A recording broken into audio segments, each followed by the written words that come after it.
Cette semaine en Charente, des hommes de Cro-Magnon vivent dans la grotte de Montgaudier à Montbron. Des vestiges de cette énorme cavité rocheuse ont été achetés la semaine dernière par le musée d'Angoulême.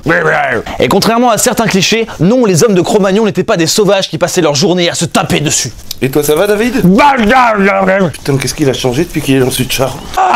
Les paléontologues qui ont fouillé la grotte ces 50 dernières années ont trouvé la première bande dessinée de l'histoire de l'humanité. C'est une plaquette de pierre gravée avec des cervidés et un saumon dessus. Bon, pour le scénario, c'était pas non plus du Wes Anderson, hein, qui a la même coupe de cheveux d'ailleurs. Notre scientifique du cru, Jean-François Tournepiche, est formel, il s'agit bien d'une forme d'écriture. Les chercheurs ont également exhumé de la grotte des harpons gravés, des lances en bois de renne, une PlayStation, des exemplaires de Charente Libre.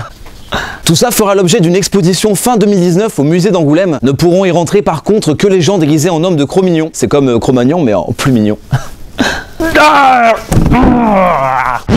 Coup de 521, fin les planières. David, on comprend rien. Oh fuck! Coup de Stetson cette semaine à Martha Trio et Philippe Lanier. Les deux cavaliers enseignent à Longdigny une discipline peu connue des aficionados, l'équitation western. C'est comme l'équitation classique, sauf qu'on mâche une brindille en plissant les yeux comme ça.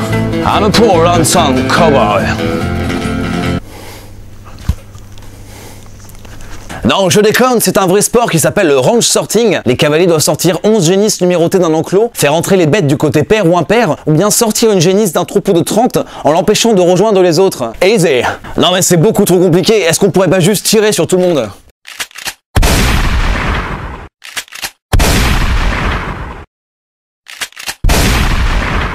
Fucking tourist. Et pour voir tout ça en live, un concours de tri de bétail est organisé ce week-end à Verdi. Hell yeah!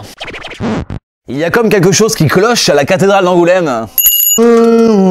C'est peut-être passé un peu inaperçu, mais les cloches ne sonnent plus les heures. Le système mécanique a rendu l'âme, il a rejoint notre Seigneur, petit Jésus.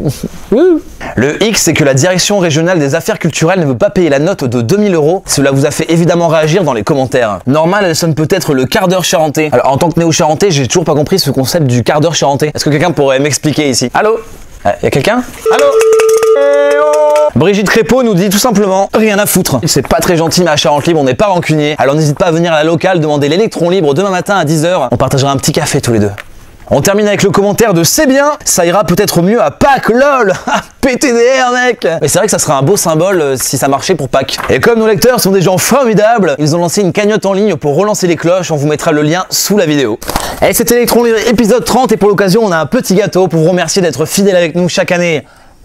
Bon ben on va goûter hein. Waouh.